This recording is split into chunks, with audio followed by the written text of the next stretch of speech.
Merci en tout cas de participer à cette conférence, la première de la saison 2, où j'ai le plaisir de recevoir Keta Miguet qui va se présenter là dans un instant et qui nous parlera des animaux sauvages qu'elle connaît bien, qu'elle fréquente assidûment et quotidiennement depuis des années et qui souffrent parfois de la manière dont nous envahissons leur territoire à ces animaux sauvages. Et je trouvais important que dans le cadre de l'école de la conscience, on ne s'intéresse pas seulement à nos propres animaux, mais aussi aux animaux qui appartiennent à tout le monde et à personne, mais dont nous sommes responsables en tant qu'humains. Voilà, Kate, je te laisse la parole. Je vous souhaite à tous et à toutes une belle soirée et je vous retrouve tout à l'heure pour le moment d'échange. Donc, moi, je m'appelle Keta Miguel, j'ai créé la Fondation Marthe il y a plus de 20 ans maintenant. Marthe, ça veut dire Mouvement pour les animaux et le respect de la terre. Et puis, je vais vous présenter un petit peu brièvement mon parcours, ce que je fais au sein de ma fondation. Et puis après, on va entamer sur les dérangements de la faune sauvage pour bien comprendre en fait ce qui leur est néfaste et comment on peut faire si on veut vraiment entrer en contact avec eux, pouvoir les approcher, garder toutefois une certaine distance, ne pas les humaniser, ne pas vouloir les domestiquer, etc., etc. Puis après, je partagerai avec vous quelques-uns de mes secrets pour arriver à vivre des histoires folles avec eux, mais sans pour autant les traiter comme des animaux domestiques ou les déranger. Alors, je vais lancer le slide.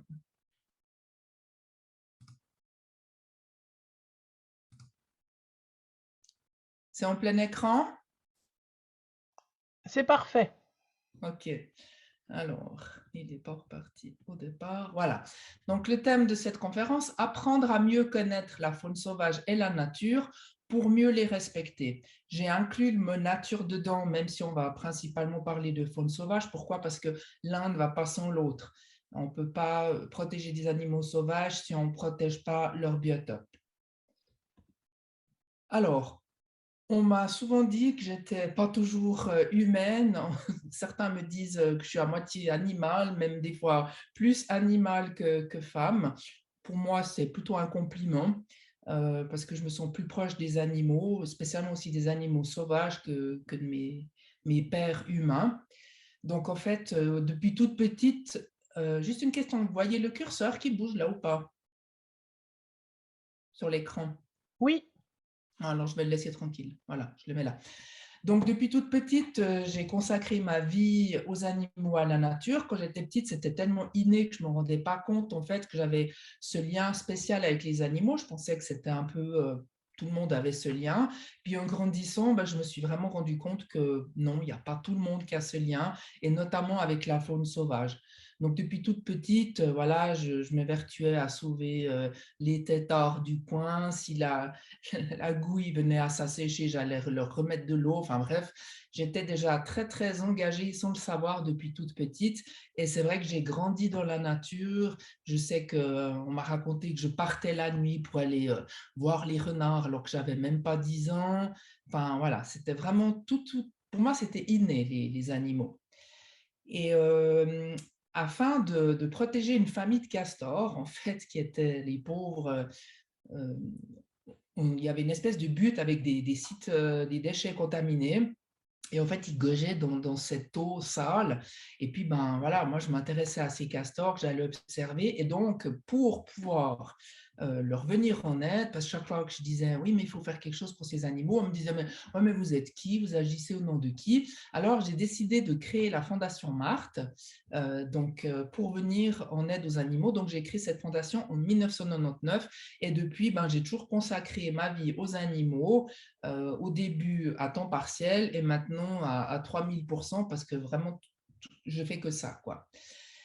Alors, je suis aussi cinéaste animalier, réalisatrice engagée. Alors, cinéaste animalier, ça fait souvent rêver les gens, mais je ne fais pas non plus que des belles images. Je montre aussi tout ce que la nature et les animaux sauvages y subissent. J'ai notamment fait un film sur les déchets dans la nature.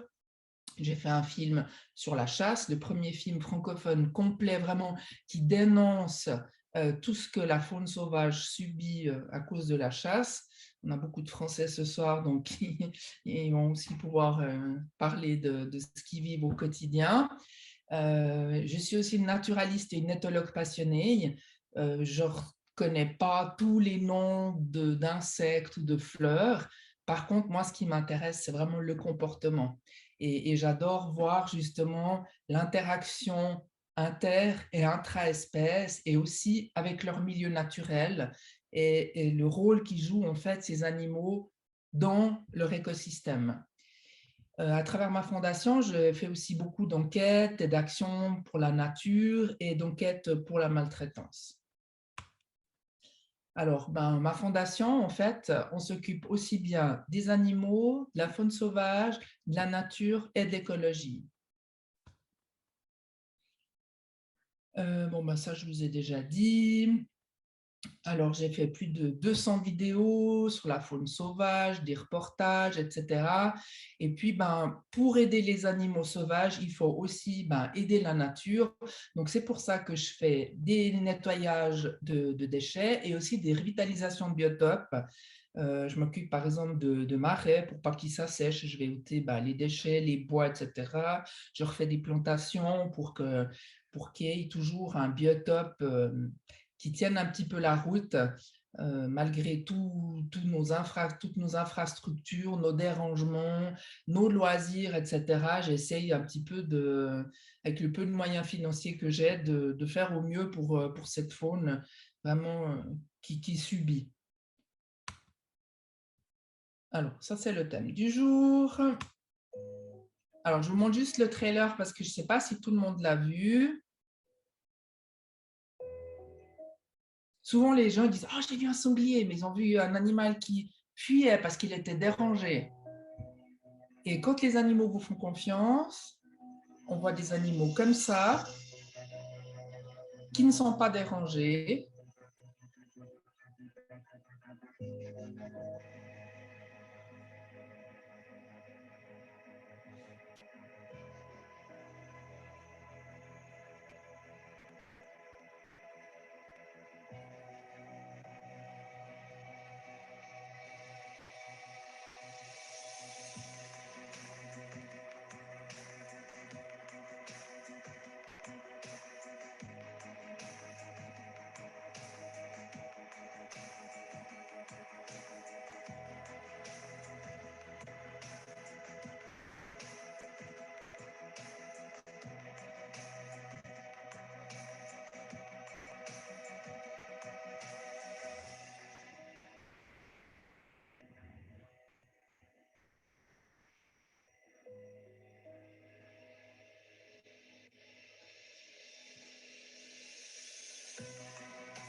Voilà.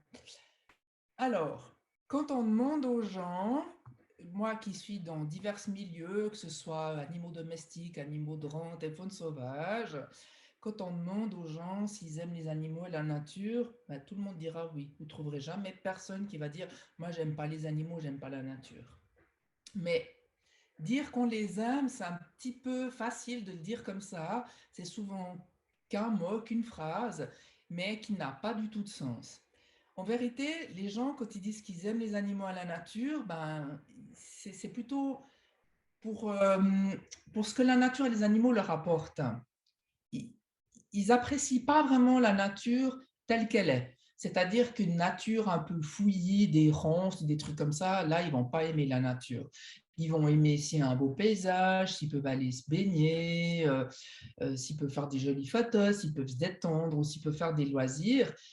Mais par contre, ils vont passer devant des déchets et puis ils ramasseront pas. Ou ils vont dire qu'ils aiment les animaux, mais voilà, par exemple, ils vont les manger. Donc, c'est souvent un petit peu compliqué de dire on aime les animaux et la nature parce que ça veut rien dire en même temps. Alors, La nature et les animaux, ben, depuis qu'on existe sur Terre, ils ont toujours servi pour nous. Donc, on les a exploités pour donc la nature pour l'agriculture, l'élevage pour nous fournir de la viande, des œufs, des produits laitiers, des animaux qu'on utilise pour l'expérimentation animale, pour tester nos médicaments. Les animaux médicaments, c'est-à-dire que les animaux qui sont un petit peu, excusez-moi l'expression, mais bouche-trou, c'est-à-dire qu'il y a des gens qui travaillent toute la journée, puis pour peut-être 3 fois par semaine, ils vont se retrouver tout seuls chez eux le soir, puis ils vont dire, ben, on veut prendre un animal parce qu'on ne supporte pas la solitude. Ou alors, on a des problèmes avec des gens, enfin, on n'est pas très sociable, on se dit, bon, ben, je vais prendre un chat. Puis finalement, c'est des animaux, comme j'appelle des animaux médicaments, qui servent uniquement à combler des manques affectifs, mais dont les besoins ne sont pas forcément respectés. Et souvent, ils ont une vie lamentable. Il y a aussi la nature qui envahit comme pour les loisirs, comme je le disais. Il y a la chasse aussi. Tous les chasseurs, ils disent, oui, mais nous, on aime la nature, on aime les animaux. Ben, quand on aime, on ne tue pas. Quand on aime, on ne dérange pas. Quand on aime, on préserve.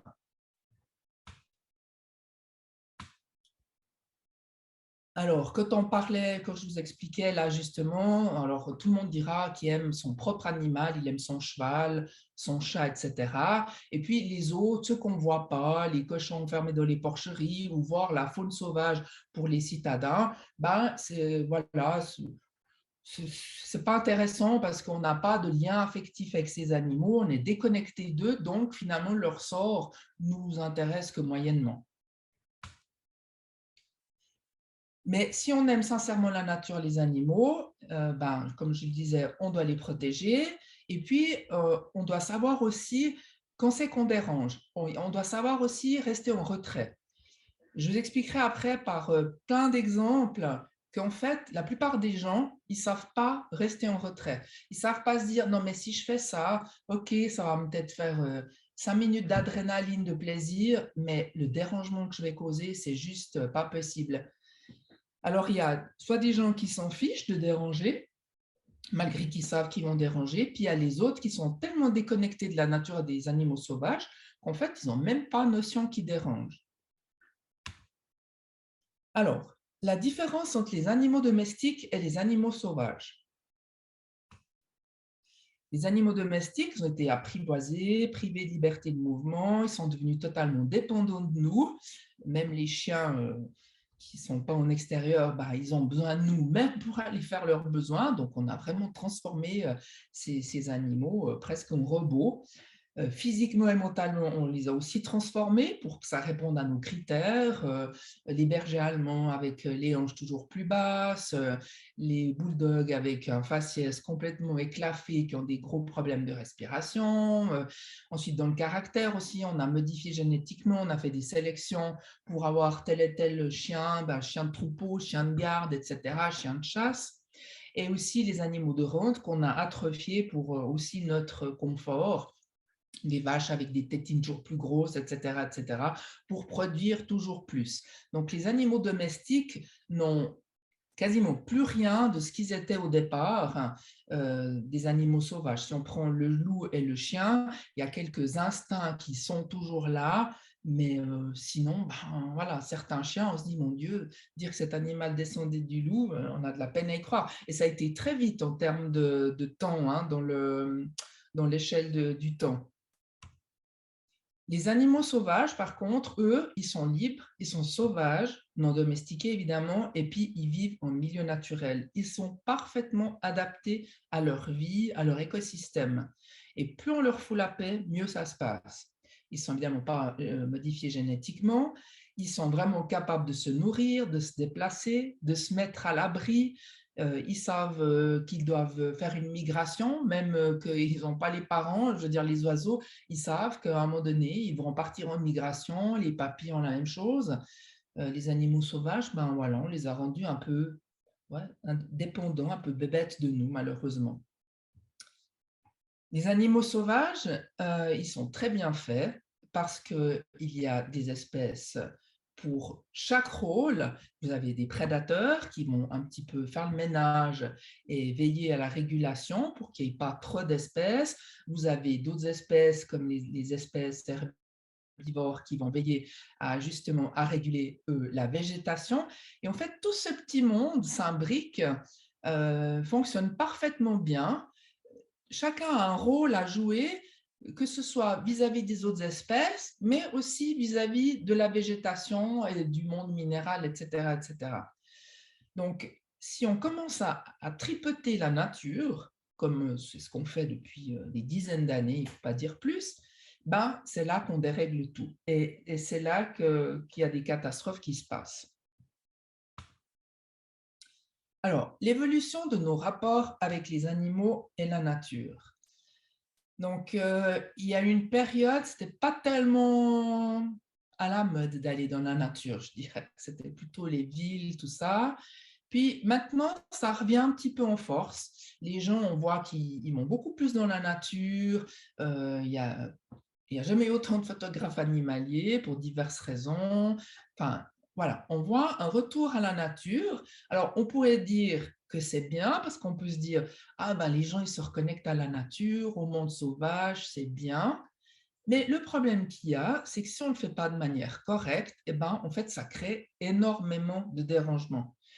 Et on est tellement maintenant sur cette terre que j'en viens à avoir des fois des pensées extrêmes. Je me dis, ben, finalement, ce que la nature elle a besoin, c'est qu'on lui foute la paix. Donc finalement, pour la nature, vu le nombre de personnes qu'on est à vouloir aller dans la nature, il faudrait que les gens ils soient complètement scotchés sur leur ordinateur et sur leur Nintendo, je ne sais pas trop quoi, pour qu'il y ait moins de monde dans la nature et puis qu'il y ait moins de dérangements. Donc c'est paradoxal parce que en fait, je suis presque en train d'inverser la tendance. J'ai passé des années à sensibiliser les gens pour dire allez au contact avec la nature, dans le but qu'ils apprennent à la respecter, à découvrir les animaux sauvages, etc. Puis des fois, je me dis, mais finalement, est-ce que j'aurais pas dû faire le contraire? Donc, en fait, maintenant, on en vient à des comportements dans la nature qui n'ont plus rien de naturel. C'est-à-dire qu'il y a des animaux sauvages qui sont en train de se domestiquer. On voit par exemple sur cette photo des gens qui vont donner du pain sec aux cygnes. Alors, un petit morceau de pain sec au cygne, il ne va pas en mourir, mais si tous les jours, 100 personnes vont donner leur cornet entier, leur cornet en papier, sac Migros, cup, rempli de pain sec, ben, je peux vous dire que c'est juste catastrophique pour la faune sauvage. Déjà, le pain, il n'y a rien de pire pour les animaux, mais en plus, après, c'est des animaux qui vont plus chercher de la nourriture pour laquelle ils sont faits. Ils vont plus chercher une nourriture adaptée parce que voilà, ils attendent tous les jours que les humains viennent leur donner de la nourriture humaine. Et avec nos comportements, parce que voilà, c'est sympa d'aller donner du pain au canard pour les enfants, mais en fait, c'est tout faux. C'est pas ça qu'il faut apprendre aux enfants. On voit ici aussi des animaux apprivoisés dans des parcs. On leur donne de la nourriture, souvent pas adaptée. Ou alors, on veut justement, je vais monter ce point-là, on veut que les animaux sauvages ils deviennent nos compagnons, nos amis, nos protégés. On aimerait pouvoir les caresser, on aimerait pouvoir avoir une relation comme on a avec notre chien et notre chat. Puis en fait, c'est vraiment une grave erreur, mais vraiment très grave erreur, et je vous expliquerai après pourquoi, parce qu'il y a vraiment plusieurs raisons. Les gens, ils ont maintenant une totale méconnaissance des divers écosystèmes et de la nature en général. Ils sont déconnectés des saisons, ils ne savent même plus reconnaître des plantes, ils ne savent même plus reconnaître des animaux. Moi, j'entends tout le temps des gens qui disent au bord de l'eau, comme ça, ils disent « Ah, il y a une poule d'eau, il y a une poule d'eau ». Puis je dis « Non, ce n'est pas une poule d'eau, c'est des foulques ». Des animaux aussi simples que ça, qu'on rencontre tous les jours. Je me dis, mais même ça, ils ne savent pas. Les gens ils me disent, ah, j'ai vu des biches. Puis je dis, ouais, ça m'étonnerait, là, il n'y a pas de biche. Ah non, non, c'était une biche. Ben non, c'était une chevrette. Et je me dis, mais si pour des mammifères comme ça ou des oiseaux hyper communs, les gens ne savent plus reconnaître, je vous laisse imaginer au niveau des insectes, des plantes un peu plus rares, ça devient vraiment une gabegie. Ensuite, il y a l'appropriation et l'utilisation de la nature à des fins personnelles. C'est-à-dire que la nature, elle appartient à personne, elle appartient juste à elle-même. Et je dirais ensuite aux animaux sauvages et éventuellement après nous. Mais la nature, elle ne nous appartient pas. Et on voit maintenant au fil des années que les gens s'approprient la nature. Il y a des clôtures qui sont mises, la nature est parcellée, vous avez l'agriculture qui prend énormément de pouvoir sur la nature, l'urbanisation, etc. Et ça, vous verrez que ça pose aussi beaucoup de problèmes pour la faune sauvage. Dans la nature, on a aussi tendance à l'anthropomorphisme, mais ça, on le fait aussi avec les animaux domestiques. Et on a vraiment, comme je le disais, on voit maintenant beaucoup de photos où les gens, ils essayent de domestiquer les animaux sauvages. Donc, qu'est-ce qui se passe quand des territoires naturels sont squattés par la faune domestique? Eh bien, ça fait énormément de dégâts. Sur les pâturages, par exemple, on a des espèces qui ne sont pas faites à la base pour vivre dans une nature. Par exemple, quand on met des moutons à l'alpage, les moutons, j'ai rien contre les moutons, hein, mais vous mettez un mouton, il n'est pas du tout fait pour survivre dans la nature. Déjà, rien que sa laine ne lui permettrait même pas de survivre plus de 6 mois sans être tondu, parce qu'aux premières neiges, il ferait tellement 3 tonnes de poids avec toute sa laine qui s'enfoncerait, il ne pourrait plus bouger, il serait complètement emberlificoté. Donc, on voit qu'en fait, c'est des animaux qui ne sont pas du tout adaptés à la vie sauvage. Ensuite de ça, c'est des animaux qui abrutissent toute la nature, ils mangent tout jusqu'à la racine et ils squattent des endroits où se tiennent des animaux sauvages. Par exemple, si on prend l'exemple des moutons en montagne, eh bien, à cause d'eux, des chamois, des cerfs sont obligés d'aller plus loin, ne peuvent pas pâturer parce que voilà, il y a ces troupeaux qui sont souvent tenus à l'intérieur de clôtures. Alors, certains animaux, ils arrivent à sauter les clôtures, notamment les cerfs, les chevreuils, mais quand ils sont adultes, vous avez un fond, ils ne sautent pas une clôture. Donc, il suffit que la mère doit partir parce qu'il y a un danger, le fond, il ne suit pas. Surtout quand on a 3 niveaux de barbelés, comme c'est souvent le cas. Et normalement, en montagne, en plus, l'hiver, il devrait ôter les barbelés, hein, c'est obligatoire, mais vous pouvez aller partout en montagne, vous verrez que tous les espaces naturels, ils ont quand même les barbelés. Donc, ça, c'est un gros problème, c'est qu'on a déjà presque plus de nature et le peu qu'il y a, sont encore squattés par nos animaux domestiques. Ensuite, ces animaux domestiques, ils véhiculent énormément de maladies. Les moutons, par exemple, ils amènent la maladie du piétin. Ils peuvent amener aussi la kératoconjonctivite qui rend des animaux sauvages malades. Donc, encore une fois, nos agissements perturbent la faune sauvage. Des clôtures partout. Alors, du coup, il reste quoi comme place pour la faune sauvage? Pas grand-chose. J'ai d'ailleurs fait un film sur le sujet. En Suisse, par exemple, hein, parce qu'on va parler principalement de la Suisse, mais la France, c'est aussi pareil. Quoique vous avez un peu plus de territoire, c'est un peu plus grand. Mais on a des bouts de nature partout. La faune sauvage, quand elle doit se nourrir, quand elle doit se reproduire ou quand elle part chasser, elle a des énormes territoires. Et actuellement, il n'y a plus que des petits bouts de nature par-ci, par-là, des compensations écologiques. On a fait une autoroute, alors bon, on vous donne un petit bout de terrain, on met 3 grenouilles dedans, un machin un petit peu goudronné au fond pour garder l'eau, parce qu'on a fait ça évidemment dans une zone qui n'était pas du tout une zone humide, donc forcément, ça ne va pas le faire. Donc, on fait des trucs artificiels pour se donner bonne conscience. Mais en fait, vous avez plein de minuscules bouts de nature qui ne sont plus reliés entre eux. Et les animaux sauvages, quand ils veulent se déplacer, eh bien, du coup, ils doivent traverser des routes, ils doivent traverser des zones urbaines, ils doivent traverser des zones agricoles. Et tout ça, ça génère énormément de conflits et c'est énormément de dangers aussi pour eux.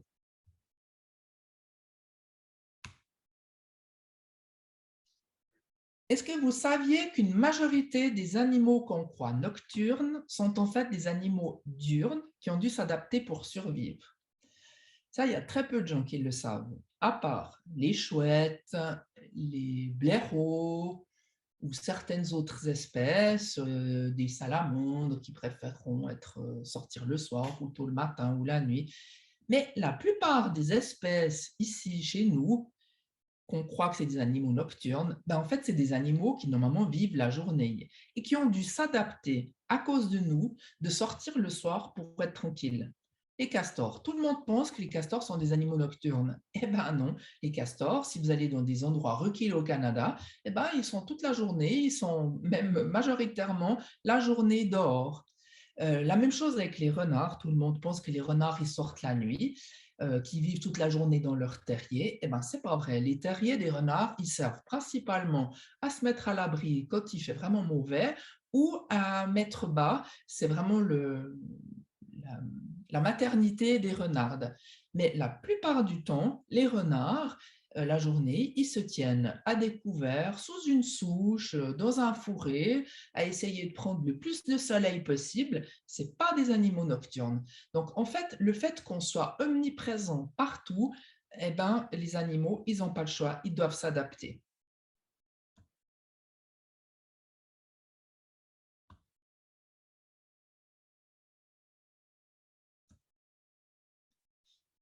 Nos loisirs qui dérangent mettent en péril la faune sauvage. Et nos loisirs, Dieu sait qu'ils sont nombreux. C'est juste infernal. J'ai essayé de lister. J'ai dit j'arrête parce que je vais faire un diaporama de 2 heures de temps, tellement on dérange dans la nature. Allez, c'est parti. Évidemment, le numéro 1, la chasse. La chasse, non seulement en plus de déranger, tue, évidemment, y compris des espèces menacées. Donc la chasse, c'est vraiment, pour moi, le dérangement numéro 1, avec les pollutions évidemment, mais là, c'est vraiment horrible parce que les animaux sont traqués. Certains, toute l'année, pour ce qui est des sangliers, et certaines espèces, plus de 6 mois par année. Donc, quand je dis traquer, c'est quasiment tous les jours, sauf le dimanche en Suisse, mais en France, par contre, eux, c'est le jour où il y a le plus de chasse. Donc, ces animaux, ils n'ont jamais de répit. Les chasseurs utilisent toutes les méthodes possibles, donc les chiens, les visions nocturnes, ils ont le droit de chasser jusqu'à 1 heure après le coucher du soleil, quand c'est chez nous en Suisse, par exemple. Et donc, c'est juste pas possible, quoi.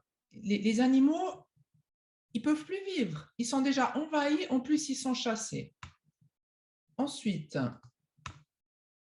il y a la pêche. On oublie toujours les poissons, mais les poissons sont aussi des animaux sensibles qui ressentent la douleur, qui ressentent des émotions. La pêche, ben, c'est aussi tuer des animaux, c'est pas un passe-temps. Quand vous avez les pêcheurs qui disent oh, c'est sympa, on est au bord de l'eau, on va pêcher. Oui, mais on relâche les poissons. Alors déjà, c'est interdit en Suisse, par exemple, ça s'appelle le no-kill. Mais je pense qu'il n'y a pas beaucoup de gens qui aimeraient avoir un hameçon planté dans le palais. Tous ceux qui sont relâchés finissent quand même par s'échouer et par mourir. Nos routes, alors ça c'est vraiment une catastrophe, hein. On a très peu de corridors à faune, ça veut dire que pour traverser une autoroute comme ça, c'est une mission impossible. Il y en a qui essayent quand même en creusant des terriers dessous et puis qui finissent écrasés. Et puis sinon, les cerfs, les chevreuils, tout ça, ils sont cloîtrés dans des zones. De temps en temps, ils trouvent un pont pour passer par-dessus, mais encore, si le pont il est très fréquenté par les voitures, ils ne vont pas oser passer. Donc, en fait, on a des gros problèmes de consanguinité actuellement. La photographie animalière. Alors, vous allez me dire, je me tire une balle dans le pied parce que moi-même, je suis cinéaste animalier. Mais la vidéo, c'est vraiment différent que la photographie parce qu'en vidéo, pour avoir des images, on est obligé d'avoir la confiance de l'animal ou d'être très discret parce qu'il ne suffit pas de 1 millième de seconde pour avoir la photo parfaite. Il faut quand même 10, 20, 30 secondes pour… Attendez, il y a juste mon Siri qui se m'embranle. Là, je ne sais pas ce qu'il me fait. J'ai dû dire un truc qui ressemblait à Siri. Voilà. Pour avoir donc une vidéo, il faut que l'animal il soit en confiance. On ne peut pas tricher en vidéo. C'est-à-dire qu'en photo, clac, il fait sa photo, il poste sur les réseaux sociaux, il fait le buzz. Et on ne voit pas sur la photo que le gaillard, en fait, pour avoir l'oiseau en vol, il lui a lancé un caillou dessus, soit lui, soit son pote, puis lui il prend photo. Comme ça, l'oiseau s'envole et lui, clac, il photographie. En vidéo, on ne peut pas faire ça. Donc, la photographie animalière, telle qu'elle est pratiquée de nos jours, c'est juste une catastrophe. Pourquoi? Parce que grâce au numérique, qui est devenu abordable par tous, tout le monde peut faire des photos. Il suffit d'avoir un bon téléobjectif, un bon boîtier, et puis on a des photos du top du top. Mais le problème qu'il y a, c'est que ces gens-là, ils ne sont pas tellement intéressés par la nature et la faune sauvage. En fait, je les considère comme des chasseurs parce qu'ils traquent les animaux sauvages. Ah, je veux telle et telle espèce. On a vu une espèce à 3 heures de route. Ah, on va vite aller là-bas. On fait 3000 photos parce qu'on déclenche comme une rafale, comme une mitraillette. C'est bon, c'est dans le sac. On a mitraillé, on a eu cette bestiole, une coche.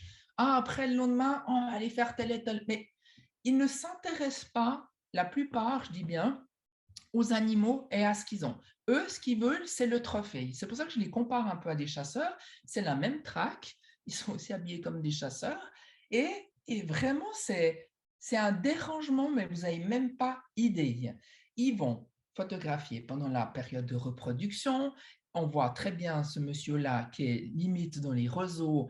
Il n'a même pas regardé s'il était en train de marcher sur une grenouille ou ce qu'il y avait là-bas dessous, peut-être un nid ou quelque chose, tellement obnubilé d'aller faire la bestiole qu'il veut qu'en fait, ils ne font plus attention. Et ça, c'est vraiment problématique. En plus, la plupart, ils n'ont pas de connaissance de ce qu'ils photographient. Et puis, voilà, il y a vraiment des graves problèmes, notamment lors de la période de reproduction et en période hivernale, quand les animaux, ils ont déjà de la peine à avancer, quand il y a beaucoup de neige, il faut leur foutre la paix, les animaux. Il ne faut pas commencer à les faire se déplacer sans arrêt et leur faire brûler des calories. Donc ça, pour moi, c'est un gros dérangement qui devient vraiment problématique. Les chiens, voilà, je pense que je vais me faire des ennemis ce soir. J'adore les chiens, j'ai eu des chiens toute ma vie. Mais voilà, les chiens détachés, c'est une catastrophe.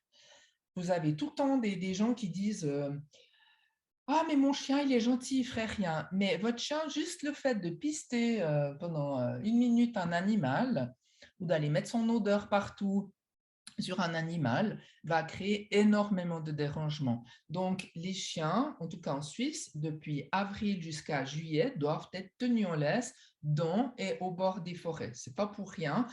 Même si votre chien ne va pas aller tuer l'animal, il va déranger. Et si sur un chemin de promenade, vous avez 50 chiens qui font ça tous les jours, je vous laisse imaginer la faune sauvage, elle n'a plus de répit.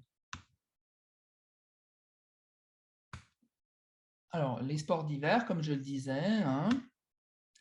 Alors, ça aussi, ça dérange énormément les animaux. Donc, vous avez, imaginez-vous des bouquetins sur la falaise ou des chamois. Tout d'un coup, vous avez ces farfelus là qui sautent. Les animaux, ils dérochent, hein. Ils sont tellement terrorisés d'avoir une voile comme ça qu'ils se foutent en bas, hein. Et ça, voilà, ça devient de plus en plus à la mode. Le paddle, nouvelle bête noire. Alors, j'ai un paddle, j'ai dû acheter un paddle pour aller faire de la prévention dans les roselières. Parce que ces gens-là, justement, ah mais c'est génial, on peut aller partout. Mais le problème qu'on voit justement ce monsieur-là, on plein dans les roselières. Donc juste la chose à ne pas faire, vous avez des nids, les nids de rousserolle par exemple, elles tiennent entre 2 roseaux. La même chose pour le blanchios, un petit oiseau. Vous frôlez juste un roseau. Vous ne voyez même pas qu'il y avait le nid de la rousserolle, les petits ils tombent à l'eau, le nid il est détruit. Voilà, tout ça parce que c'est fun d'aller faire du paddle. Les enfants, alors j'ai rien contre les enfants, mais la nature, c'est pas non plus un terrain de jeu, suivant où, ok, mais dans des réserves naturelles, par exemple, on ne laisse pas les enfants courir et crier partout, parce que voilà, c'est pas un lieu, c'est pas un jardin d'enfants. Mais depuis le Covid, je peux vous dire, alors la nature, les réserves naturelles ont beaucoup souffert, hein. Je voyais des mères qui avaient l'école qui était fermée, qui allaient faire les leçons dans la nature avec leurs gosses, et les gosses jetaient des cailloux dans les étangs, et les mères trouvaient ça rigolo parce que voilà, ça défoulait les gamins. Les drones, les débroussailleuses qui tuent les hérissons et la microfaune, bûcheronnage aussi, on met en bas des arbres sans s'assurer qu'il n'y avait pas un nid d'oiseaux ou des insectes ou autres. Donc, en fait, le problème de cette planète, c'est notre démographie. Donc, si on ne fait pas maintenant vraiment très attention, on ne prend pas des mesures drastiques, on va droit dans le mur. Perte massive de la biodiversité. Alors, en Suisse, on a environ 35 000 espèces animales, dont 99 mammifères, 200 oiseaux nicheurs et plus de 34 000 insectes. Donc, il y a de quoi faire. Mais le problème qu'il y a, c'est qu'il y a certaines espèces qui n'intéressent personne, comme les insectes, et pourtant, Dieu sait s'ils sont importants. Alors après, on va voir comment approcher les espèces animales, que ce soit mammifères, oiseaux, insectes, parce que vraiment, chaque espèce s'approche d'une manière différente. Donc, juste quelques chiffres, là, c'est pour vous montrer vraiment le grave déclin de la biodiversité.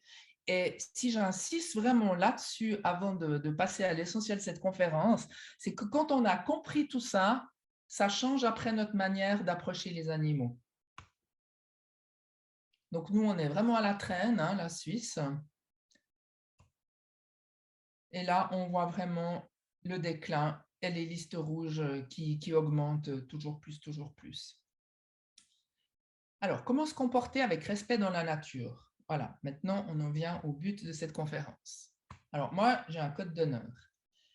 Alors déjà, on ne devient pas expert naturaliste en quelques jours, parce que vous avez vu avec le nombre d'espèces qu'il y a, sachant que ce qui est propre à une espèce, au sein de l'espèce, il y a encore des différences de comportement.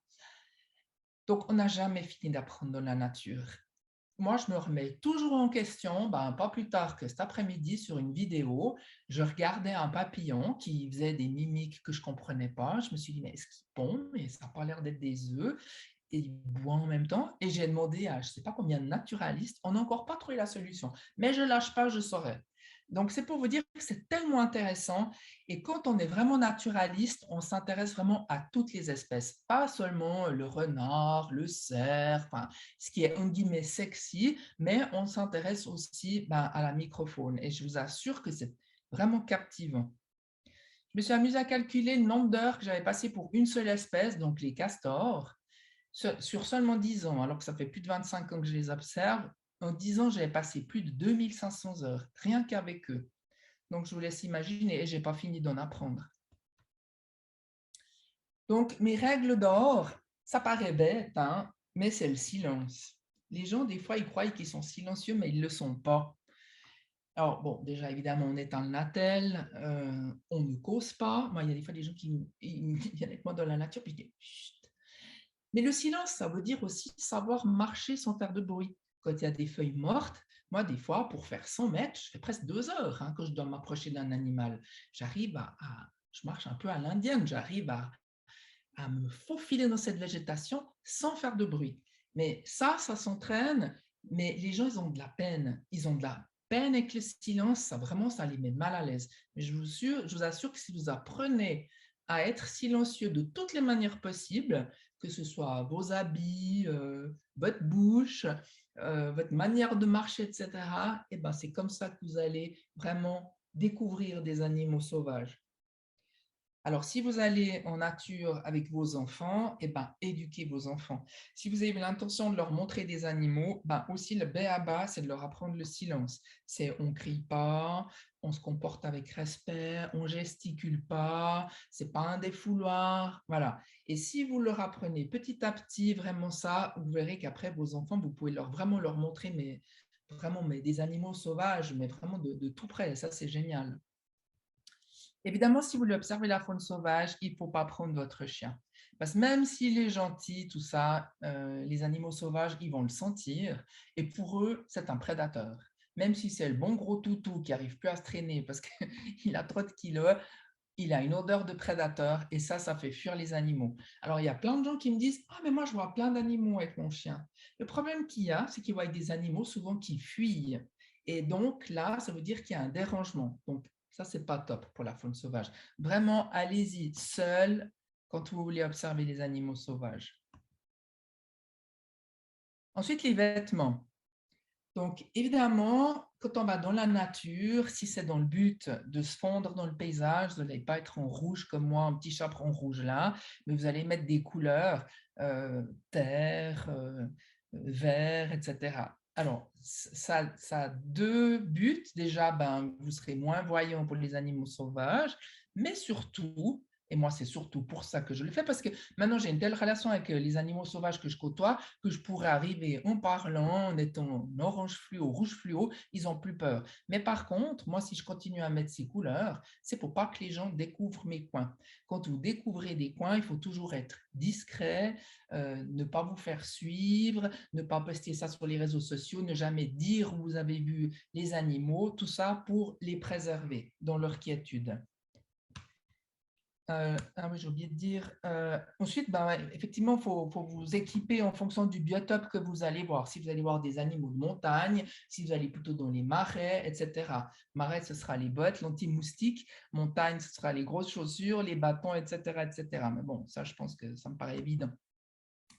Alors ensuite, il y a des guides, je vous proposerai, vous pourrez m'envoyer un mail si vous voulez, j'ai des super guides tout simples, des guides de poche qui aident bien quand vous êtes sur le terrain, quand vous commencez, que ce soit sur les oiseaux, les insectes ou les papillons. Alors, il n'y a pas tout évidemment, mais là déjà, ça vous aide beaucoup pour identifier les animaux. Voilà, ça c'est moi quand je fais de l'entomologie, c'est-à-dire que quand je m'intéresse à la microfaune, je peux passer des heures, observer des papillons, des fourmis, etc. Et ça, c'est absolument génial. Alors, les végétaux, il faut aussi connaître les végétaux parce que les végétaux vous donnent beaucoup d'indications sur la faune sauvage. Si vous cherchez telle et telle espèce, bah, peut-être que si vous savez ce qu'elle mange ou ce qui l'intéresse ou quel est le biotope dans lequel elle se cache, eh ben, ce sera aussi plus facile de trouver les animaux qui vous intéressent. Les indices de présence des animaux. Alors, ça c'est très vaste.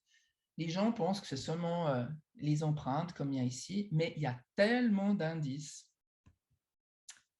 Alors, les empreintes, c'est pas toujours fiable, hein. Par exemple, chevreuil et sanglier. Suivant comment le sanglier pose ses pieds dans le sol, ça dépend aussi le sol, s'il est un peu vaseux comme ça, vous n'avez pas les gardes qui vont s'afficher, puis vous direz « Ah, c'est un chevreuil, mais c'était peut-être quand même un sanglier. » Donc, ce n'est pas toujours si facile selon le terrain, mais on peut quand même bien identifier. Donc, si vous apprenez les empreintes, vous pourrez dire, ah, là, il y a beaucoup de traces de sanglier, je vais les suivre, peut-être qu'elles vont m'amener à une souille ou à une bauge.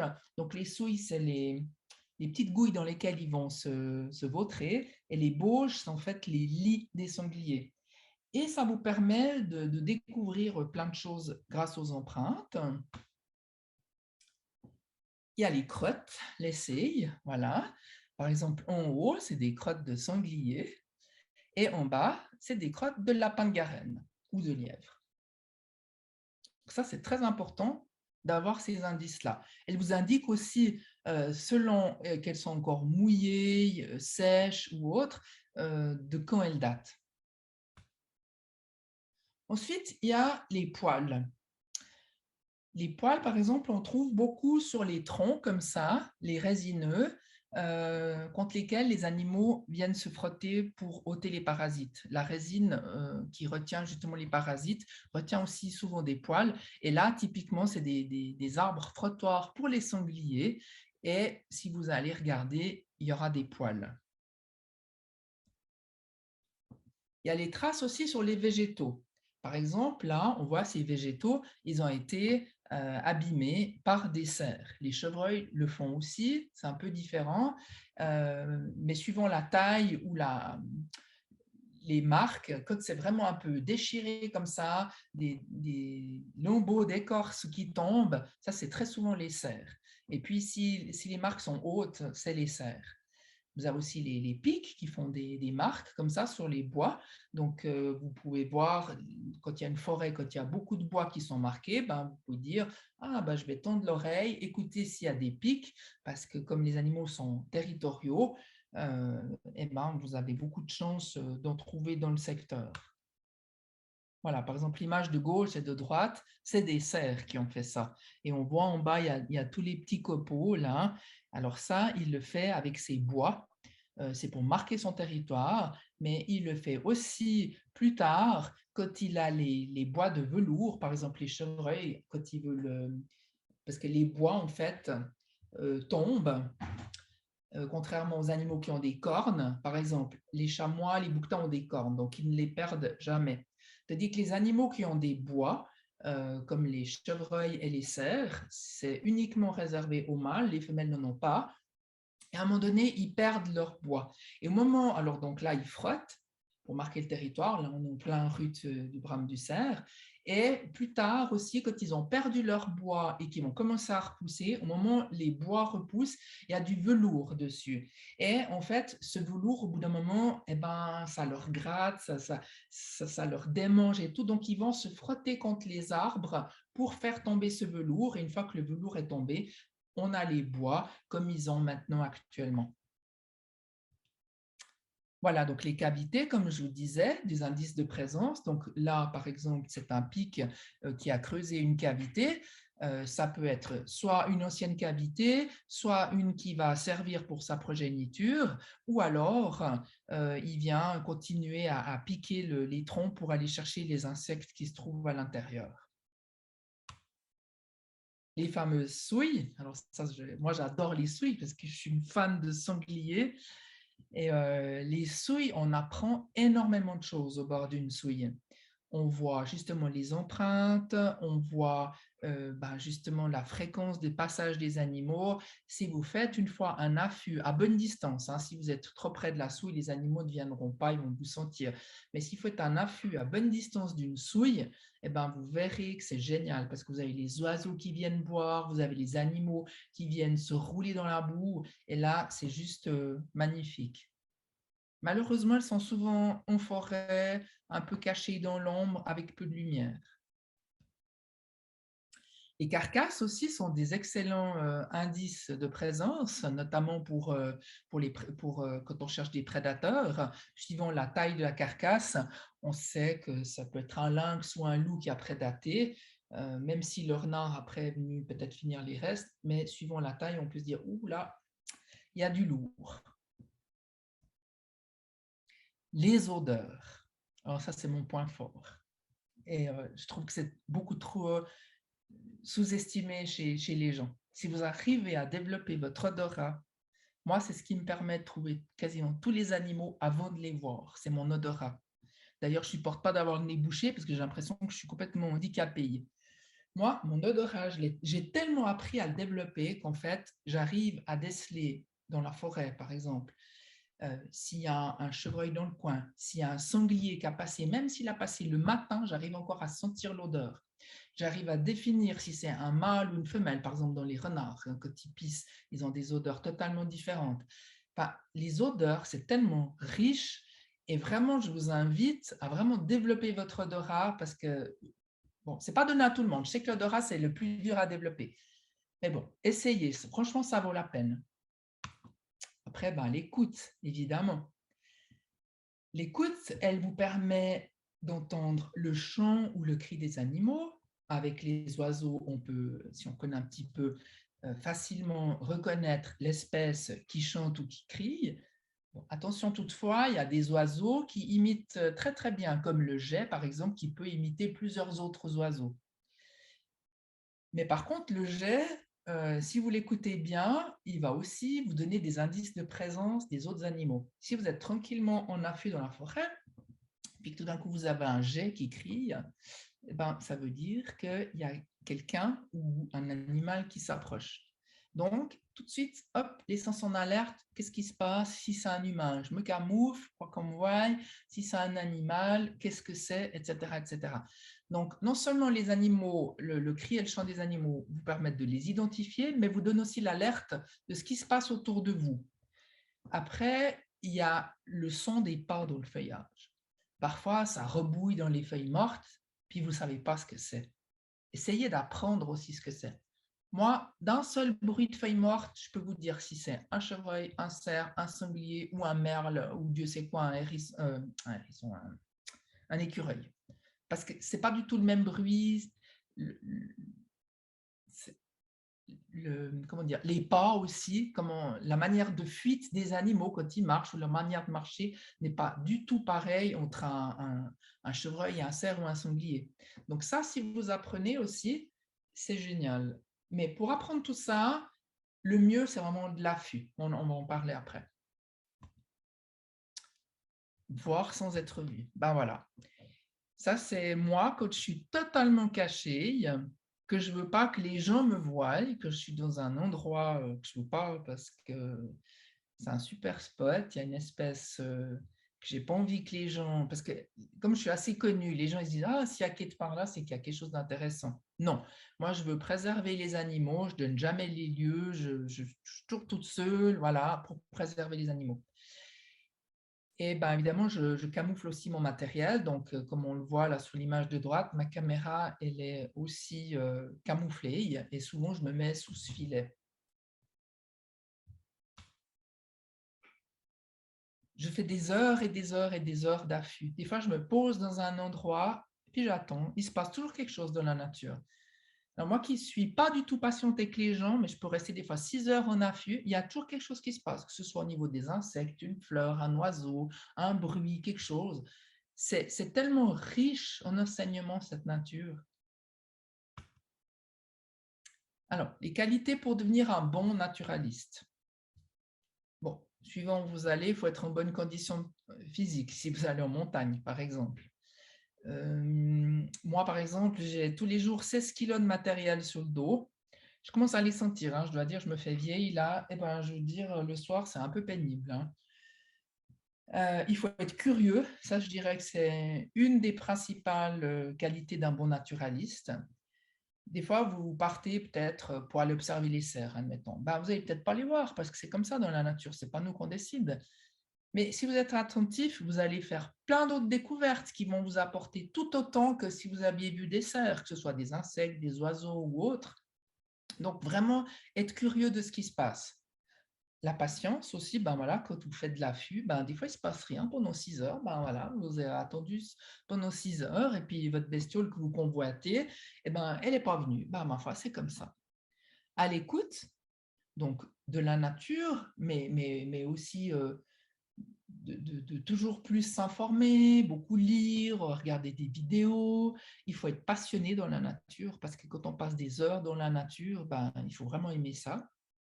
Il faut être conscient de son impact dans chaque geste, dans chaque mouvement que vous faites, ça a un impact. Vous marchez sur le sol, vous écrasez la microfaune. Vous donnez un coup de pied dans une fourmilière sans faire exprès, ben, vous avez détruit une fourmilière, elle devra tout refaire, c'est un travail considérable. Vous avez été trop près, vous avez voulu trop vous approcher pour mieux voir, ben, vous avez fait fuir l'animal, peut-être vous avez compromis la reproduction. Donc voilà, il faut vraiment être conscient que chaque geste que vous faites a vraiment un impact. Et si vous avez compris ça, vous verrez beaucoup d'animaux sauvages. Il faut aussi savoir renoncer à une observation, une image pour ne pas déranger. Alors ça, je peux vous dire, les photographes, ils ont de la peine avec ça, hein. Il faut aimer la solitude. Moi, j'adore, ça va bien. Il ne faut pas avoir peur de se mouiller, de se salir. Il faut savoir se remettre en question et rester immobile des heures. Ne jamais faire le pas de trop. Peut-être, est-ce que tu m'entends, Fabienne? Oui, oui, oui. Est-ce que les gens veulent déjà poser des questions ou j'enchaîne? Alors, il est 9 heures, donc il te reste à peu près 1 heure, donc une demi-heure de présentation, au moins une demi-heure pour les questions, s'il y Ou en est-ce a. qu'on va d'un trait, puis après les gens me posent des questions? Alors, c'est l'habitude généralement d'aller d'un trait, puis ensuite les gens posent Ok, des questions. alors on enchaîne. Ça marche. Alors, pour observer les animaux sauvages, la règle d'or, c'est ne jamais faire le pas de trop. Et ça, c'est vraiment, si vous voulez vous approcher des animaux sans les déranger et obtenir leur confiance, c'est vraiment l'unique conseil que je peux vous donner. Moi, des fois, j'ai passé avec des espèces, des fois une journée pour m'approcher d'eux. Des fois, 1 heure, ça suffisait. Des fois, une semaine, des fois, un mois. Mais si vous respectez leur distance de fuite, leur distance de confiance. Et puis, ça, c'est valable. Par exemple, les chamois, ce sera plus ou moins tac-tac, les papillons, ce sera tac-tac, mais au sein d'une espèce, vous avez encore des individus qui, eux, ont encore des différences de distance. Un, il sera peut-être plus craintif, un autre, il aura vécu une mauvaise expérience avec un humain ou avec un chien ou que sais-je, et tout le travail est à refaire. Donc ça, c'est vraiment très, très, très, très important. On me voit là, par exemple, je suis avec des chamois, c'est un endroit, bon, maintenant, ils sont un peu voilà. Je ne veux pas dire qu'ils sont apprivoisés, mais il y a beaucoup de passages et ils sont un petit peu habitués. Mais voilà, c'est possible de faire ça aussi partout ailleurs, du moment que vous respectez. Alors, quand vous voulez approcher des animaux sauvages, bon, déjà, vous avez vos jumelles, vous les avez repérées de loin. Avec un peu de chance, ils ne sont pas partis en vous voyant, suivant la distance à laquelle vous vous trouvez d'eux. Et puis là, vous restez où vous êtes et vous observez leur comportement. Si les animaux continuent de manger, de s'alimenter ou de jouer ensemble, c'est que voilà, vous êtes dans une distance tout à fait convenable pour eux. Donc, vous restez un petit moment comme ça à les observer. Et quand vous voyez qu'ils font plus de cas de vous, vous pouvez vous approcher 1 mètre, 2 mètres, 3 mètres et toujours faire des pauses. Et chaque fois, vous regardez bien leur réaction. Si les animaux, tout d'un coup, dressent la tête, les oreilles comme ça, vous reniflent, vous ne bougez plus. Si vous ne les sentez pas tranquilles, vous faites même 1, 2, 3 pas en arrière pour leur montrer que vous avez compris que la distance pour eux, c'était limite, que ça les stressait. Et le fait de reculer, les animaux se disent « Ok, ils respectent ma distance de confiance, alors ok, c'est bon. » Vous les revoyez manger, tout ça, ok, c'est bon. Vous attendez un moment et à ce moment-là seulement, vous pouvez de nouveau essayer de vous rapprocher, soit le jour même, soit le lendemain, step by step, pas à pas. Et puis, vous allez voir en pratiquant cette méthode, vous allez des fois vous retrouver à 2 mètres de certains animaux. Moi, ça a toujours fonctionné. J'ai jamais fait le pas de trop. Et je peux vous dire qu'avec les animaux qui me font confiance, je peux gesticuler, je peux parler, je peux m'asseoir, je peux boulotter, faire du bruit de cornet, qui normalement c'est un bruit qui les fait fuir. Je peux même téléphoner pour dire je ne le fais pas, mais je peux tout faire et non, ils n'ont plus peur parce qu'ils savent que voilà, je ne les ai pas trahis et j'ai fait vraiment les étapes selon leur rythme à eux. Et ça, c'est hyper important.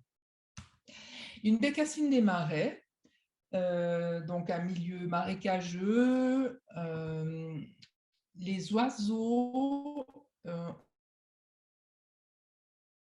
et là, elle est en train de chercher sa nourriture. Donc, en fait, là, je suis en affût. C'est un peu plus difficile de nouer des avec les oiseaux. Pourquoi? Parce que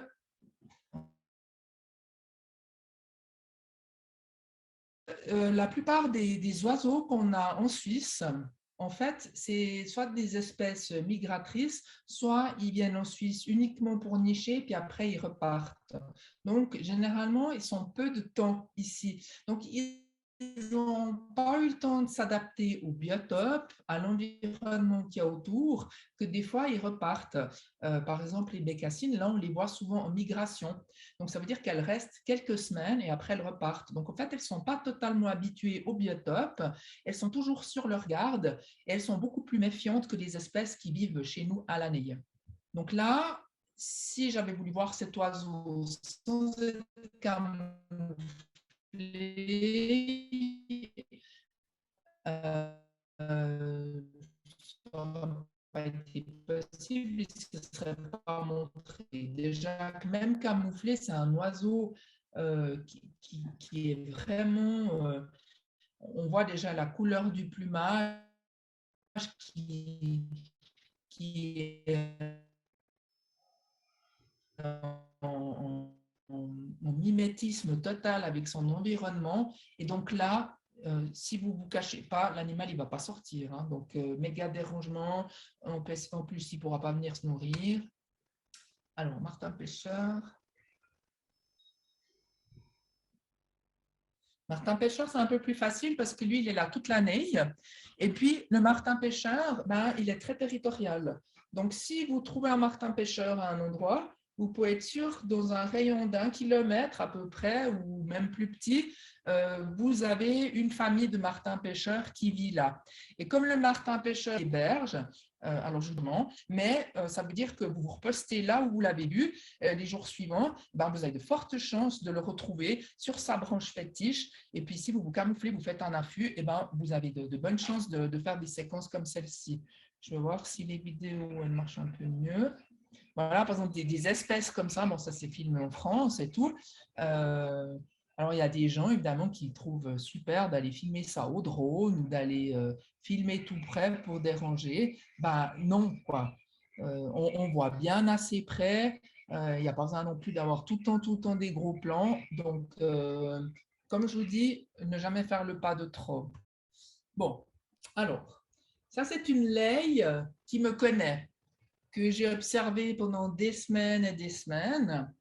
Elle a donné naissance à des petits marcassins, on voit, hein, on voit qu'elle les allaite là. Et d'ailleurs, bah, les images du teaser, bah, c'est elle hein, qui est en train d'allaiter ses petits. Et puis en fait, bah, il y avait d'autres sangliers qui ne me connaissaient pas.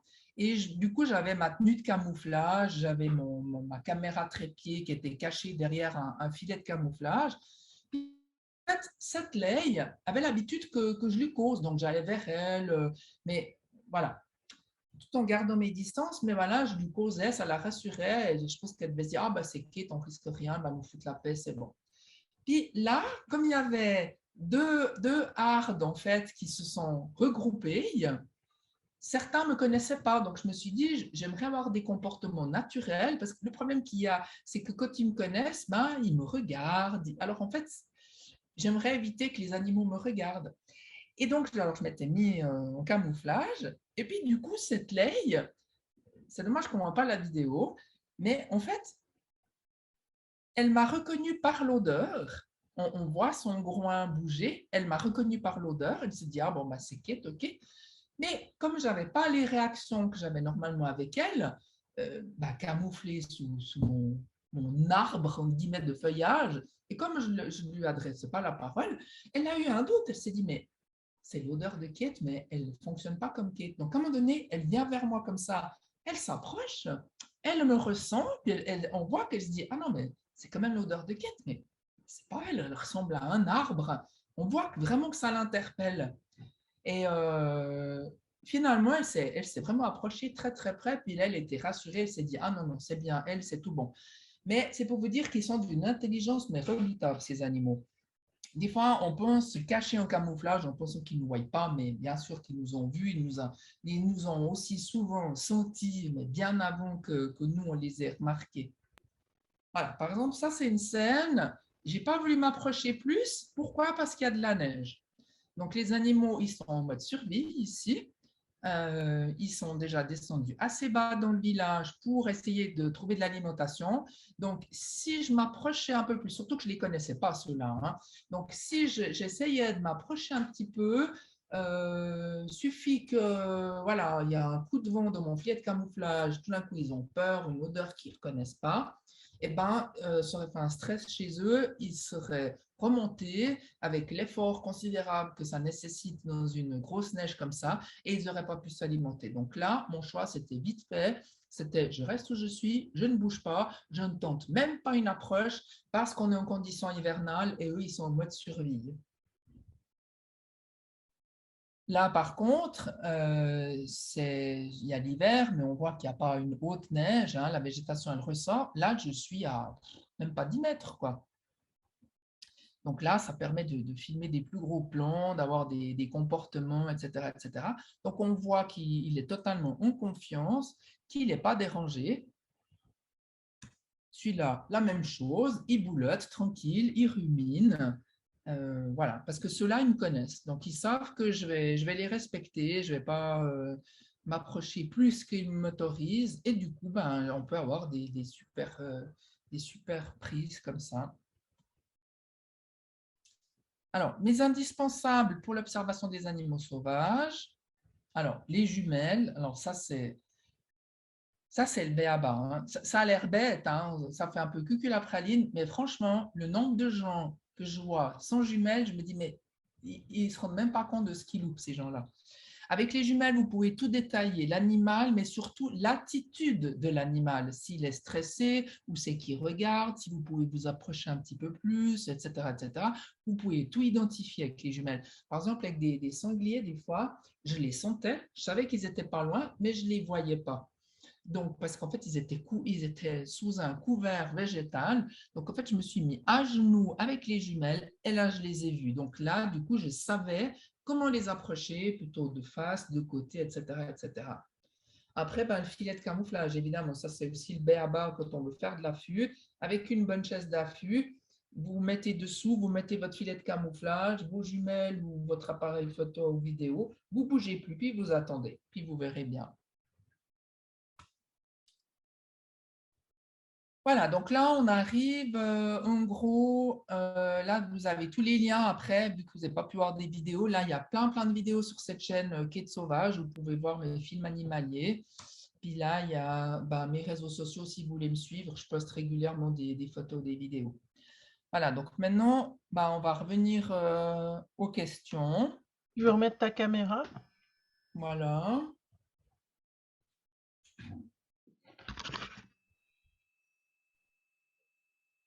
Tu veux remettre ta Ah, vidéo? oui, c'est moi qui dois mettre, pardon. Oui, pas moi. Voilà. Bien, bah écoute, merci en tout cas beaucoup pour cette présentation par rapport à la manière dont tu essayes d'informer sur la nécessité de protéger la faune.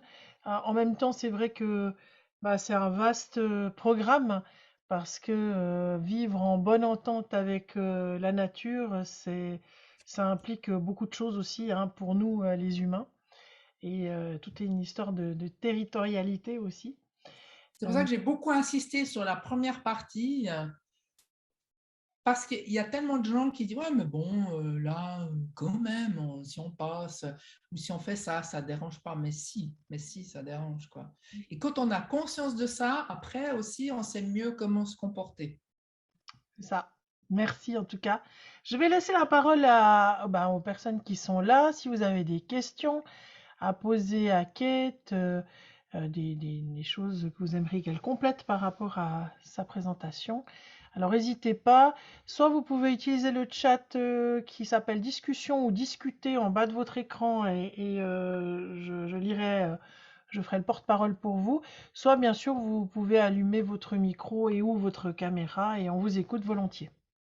Oui, oui, merci, c'était très intéressant. Je voulais savoir si les arbres contre lesquels les cerfs et les chevreuils font leur bois et qui paraissent bien esquintés, si inéluctablement l'arbre va finir par tomber. Je veux Alors dire, très souvent ça dépend le degré mais généralement quand c'est les serres voilà c'est voilà. oui, mhm. D'accord. Et ça ne peut, enfin, poser des problèmes, ce n'est pas peut-être le bon terme, mais si ça se passe dans un bois où il y a un garde forestier ou quoi, il pourrait dire ah bah il se frotte sur beaucoup d'arbres, il y a beaucoup d'arbres sont morts, etc. Alors, c'est un petit peu le problème avec la gestion de nos forêts, hein. C'est-à-dire que à l'époque, vous aviez des bûcherons qui allaient couper un arbre par-ci, par-là. Un arbre là, 1 kilomètre plus loin, un autre, etc., etc. Ça se faisait manuellement, voire en mode débardage avec les chevaux. Maintenant, ça se fait tout avec des machines, avec des hélicoptères. Donc, forcément, ils ne vont pas une semaine aller avec les Trax puis tout défoncer la forêt parce que quand ils vont avec les Trax, ça fait quand même des sacrées ornières. On dirait qu'il y a une bombe qui a passé là. Donc, en fait, généralement, quand ils déboisent, c'est toute une zone. Donc, ça veut dire que c'est une parcelle entière qui est déboisée et ensuite, ils replantent. Et avec cette manière de faire, forcément, c'est une aubaine pour les cerfs. Parce que quand vous avez un reflux naturel de la forêt, vous avez de temps en temps une pousse qui jaillit là, une autre qui jaillit là, une autre là. Et puis, le cerf doit un petit peu chercher sa nourriture. Donc, forcément, les arbres ont plus de chances de pousser parce qu'il ne va pas pouvoir tous les trouver. Tandis que quand vous avez une parcelle replantée, comme ça se fait maintenant, Le cerf qui arrive là, génial, j'ai qu'à me servir et puis je les bouffe tout. Alors évidemment, après les gardes forestiers crient au scandale, ces cerfs, ils nous bouffent tout, il faut vite appeler les chasseurs, il faut aller dégommer ces cerfs, etc. Puis c'est là qu'on tombe dans un cercle vicieux parce que vous avez les forestiers qui rouspètent après les cerfs, alors ils demandent à ce que les cerfs soient chassés. Alors les chasseurs tout contents, oui, oui, on va pouvoir aller tuer ces cerfs. Et puis, à un moment donné, alors c'est très contradictoire parce que s'il y avait trop de cerfs, il faudrait laisser faire les loups, puis eux, ils feraient assez le travail. Mais les chasseurs, toujours très peu intelligents, ils disent ah, mais il faut aller tuer les loups parce qu'il n'y a plus de cerfs, ils nous tuent tous les cerfs. Donc, suivant comment ça les arrange, c'est soit il y a trop de cerfs pour justifier d'aller tirer, comme ça on parle de la forêt, ou alors c'est à cause des loups. Je veux dire, ils ont toujours une excuse pour aller tirer. Donc, on voit qu'ils sont complètement à l'ouest. Puis, en fait, ils changent leur manière de... Voilà, ils adaptent, en fait, à leur sauce.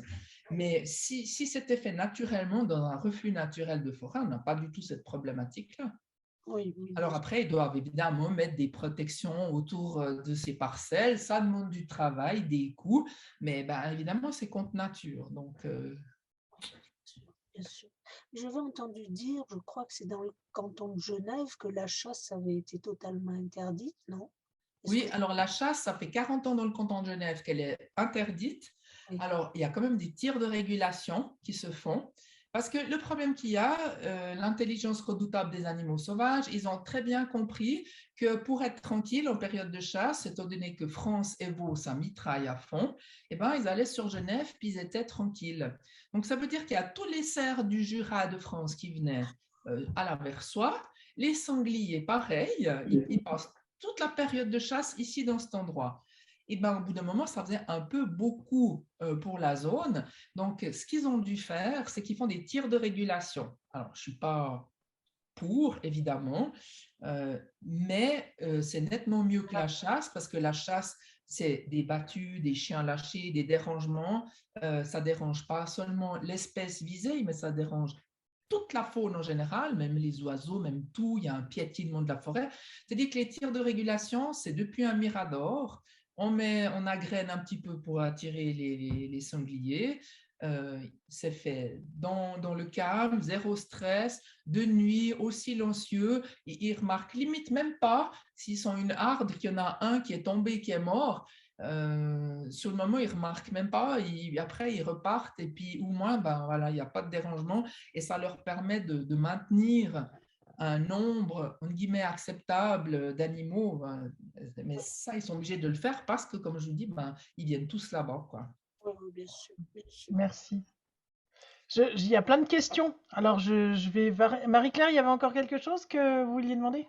Merci en tout cas pour la question. Il y a une question en deux questions.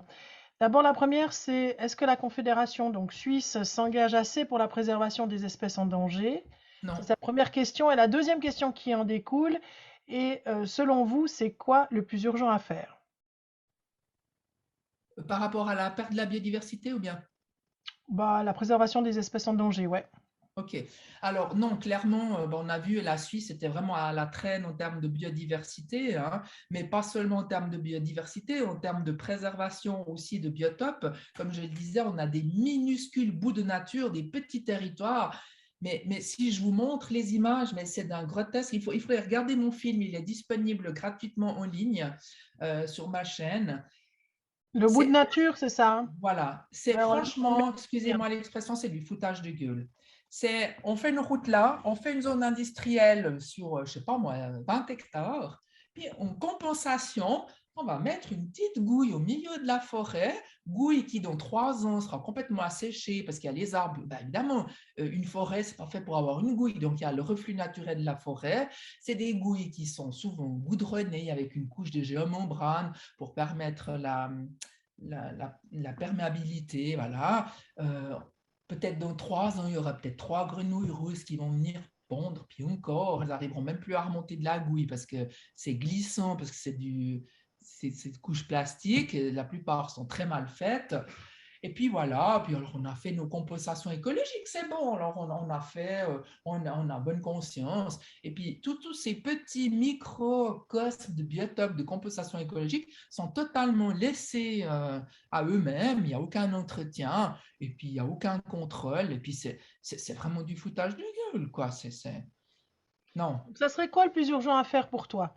Alors, le plus Que urgent, ce soit pas seulement en Suisse, hein, mais en France aussi, enfin en Europe. alors on a très brièvement abordé le sujet, mais l'agriculture intensive, déjà ça c'est la première chose à faire, ça devrait être le bio obligatoire. C'est couper les subsides à l'agriculture chimique et en fait que les subsides à l'agriculture bio naturelle. Voilà, ça c'est la première chose à faire. Et déjà là, ce serait déjà un grand pas en avant.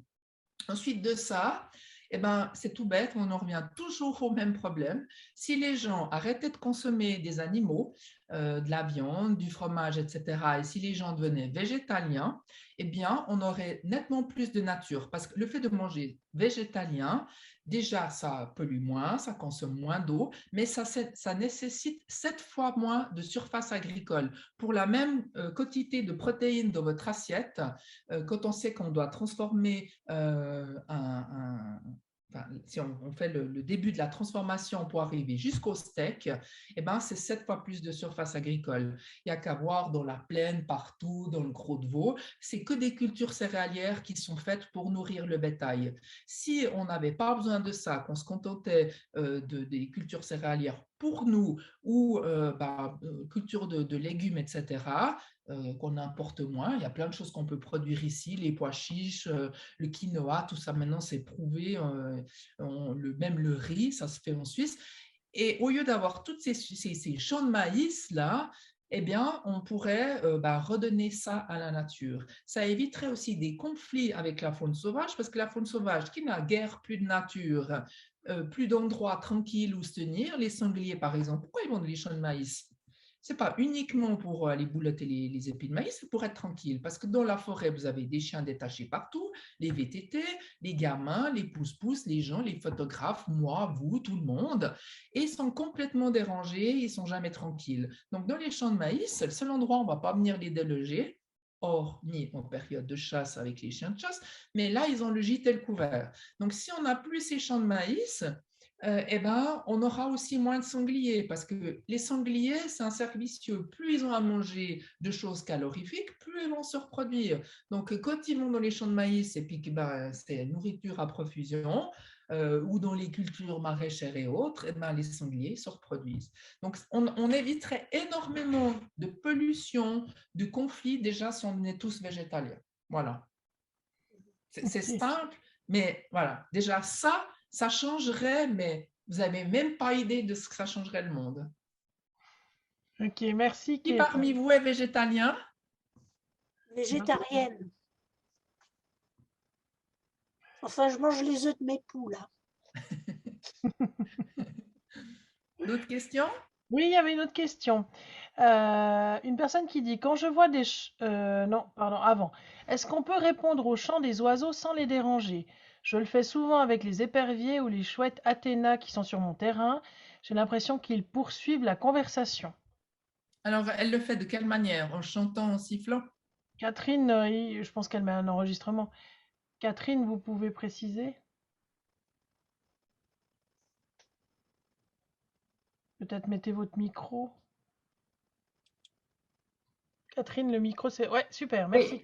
Oui, oui, j'essaye de répondre sur les mêmes intonations avec les mêmes rythmes. Mais avec votre voix? Oui. Ok. Alors là, je dirais ça va parce que la majorité des oiseaux, ils ne sont pas dupes. Il y a juste le loriot qui se fait assez avoir. Par exemple, quand je siffle ou comme ça, je converse avec lui. Il vient, il regarde et tout. Mais ce n'est pas quelque chose que j'ai l'habitude de faire. Pourquoi? Parce que, en tout cas, ce qu'il faut jamais, jamais, jamais faire, d'ailleurs c'est interdit, c'est illégal, c'est de la repasse. N'utilisez jamais le son de Natel ou autre, d'enregistrement d'oiseaux. Non, Parce que... c'est quand il crie, j'imite le cri. Enfin, quand il s'arrête, je fais le même cri. Et il reprend le même cri et je fais le même cri. C'est un peu un jeu, quoi. Alors, mais ça dépend comment c'est fait. les oiseaux, ils sont dans l'air, hein, ils sont pas. Oui, mais si vous le faites, par exemple, je vous donne un exemple. Vous êtes en période de reproduction, vous avez les mâles qui sont très territoriaux. Suffit que, par exemple, vous arrivez à imiter l'oiseau parfaitement bien ou que vous utilisez votre téléphone puis vous faites un chant d'oiseau ou un cri d'oiseau. Non, c'est ce que font moi. d'ailleurs des photographes animaliers pour attirer les oiseaux tout près pour pouvoir les photographier. Mais en fait, en faisant ça, vous perturbez complètement l'animal parce qu'en fait, l'animal va croire que ce territoire est déjà pris et il va chercher un autre territoire, alors que le territoire, il n'est pas pris, c'est une imposture en fait. Mais ils reviennent tous les jours, hein. Ouais. Ils sont là tous les jours. Mais parce qu'ils ont compris que c'était vous. Tous les jours et aux mêmes heures. Mais si vous faites avec un téléphone dans le but d'attirer les oiseaux, ça, il ne faut surtout pas faire. Le son de ma voix, c'est juste pour… je le fais 5 minutes, quoi, mais c'est amusant parce que j'ai l'impression qu'ils ils répondent, mais je ne sais pas s'ils répondent. Hein. Mais parce qu'ils ont vu que c'était vous, en fait. Ouais. Mais ils reviennent, c'est systématiquement aux mêmes heures, quoi. OK. Si vous le faites comme ça dérange. Ah, parce que j'aime bien, mais je ne veux pas déranger. Vraiment. Ok, bah pour enchaîner, parce que Catherine avait une autre question elle dit, quand je vois des chevreuils en forêt, j'ai toujours l'impression que les animaux m'ont vu depuis longtemps avant que moi-même je les voie. En fait, ils m'observent. Alors ça, c'est clair la plupart du temps. Les animaux, ils ont une parfaite connaissance de leur terrain. Surtout les chevreuils comme ça, que c'est des animaux qui sont là à l'année. Ils savent très bien où c'est qu'ils doivent avoir peur. Je vous donne un exemple. Vous avez un champ avec un chemin à côté. Tous les jours, il y a des voitures, des cyclistes qui passent, des promeneurs et tout.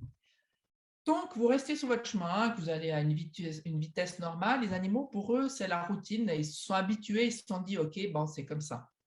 Du moment que vous sortez du chemin de 2 mètres, voire que vous vous arrêtez pour les observer, là, il va être en état d'alerte. Les oreilles dressées, en train de vous sentir prêt à bondir. Parce que là, c'est plus normal pour eux. C'est comme les buses sur l'autoroute. Si vous regardez en hiver, elles ont faim, elles viennent parce qu'il y a beaucoup de déchets, des gens qui jettent des déchets par terre ou alors des petits rongeurs qui sont écrasés par les roues des voitures. Elles sont toujours sur les piquets au bord des autoroutes. On passe à 120 km/h, elles n'ont pas peur. Si une fois vous ralentissez, vous sortez le bras de la voiture, c'est fini, terminé. Parce que pour elles, c'est plus normal.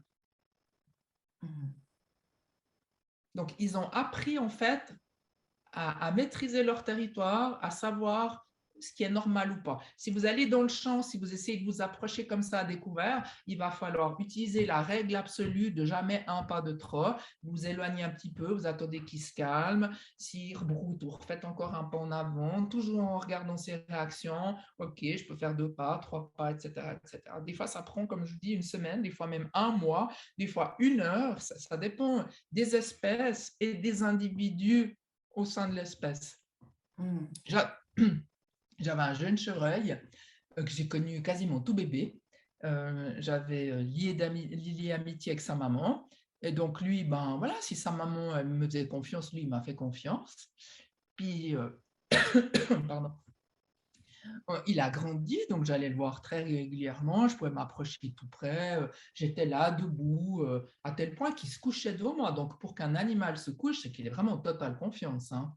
Parce que sinon, les animaux, ils sont toujours, même s'ils vous font un petit peu confiance, ils sont debout, prêts à bondir au cas où. Quand un animal se couche, c'est que là, c'est le Graal, quoi.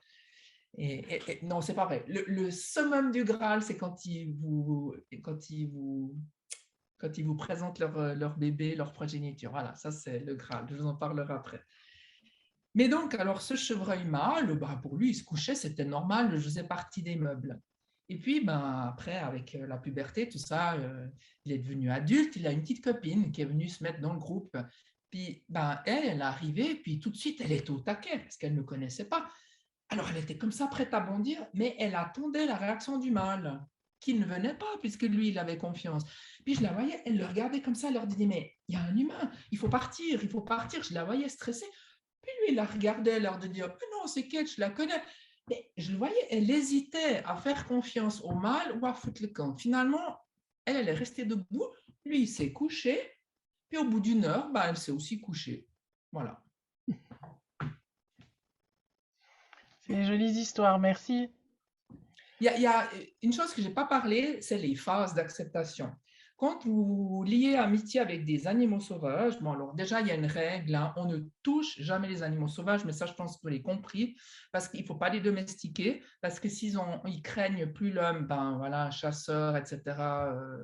Hein. Et puis vous avez toujours le risque aussi, en touchant les animaux sauvages, de leur ramener de maladies humaines ou de vos animaux domestiques. Et ça, c'est pas acceptable. Moi, je n'ai jamais touché un animal sauvage excepté pour le sauver, pour lui venir en aide. Sinon, je n'ai jamais touché les animaux sauvages. Et c'était dur à lutter. Alors, je peux vous dire des fois que j'ai les sangliers qui viennent en contact, ou même les petits castors. Hein, Elvira, la seule fois où je t'ai amené un castor, c'était un problème d'œil, tu te rappelles? Et puis, ben, il va bien, hein, d'ailleurs, mon petit castor.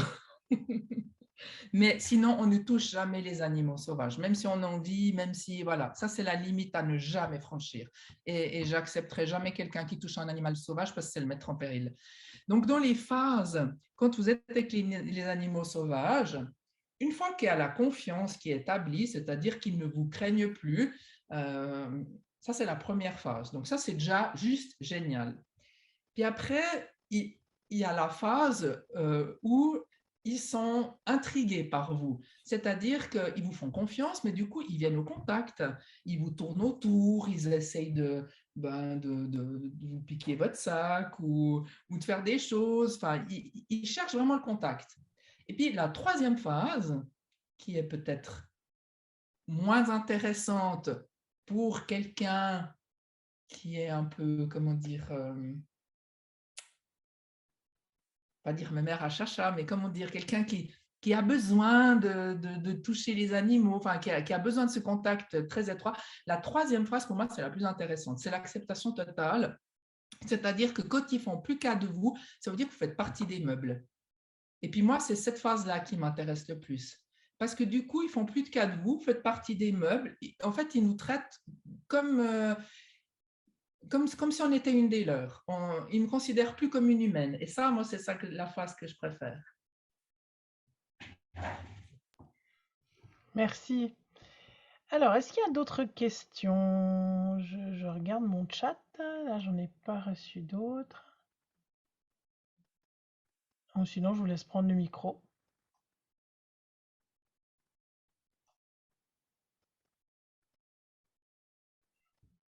L'attente.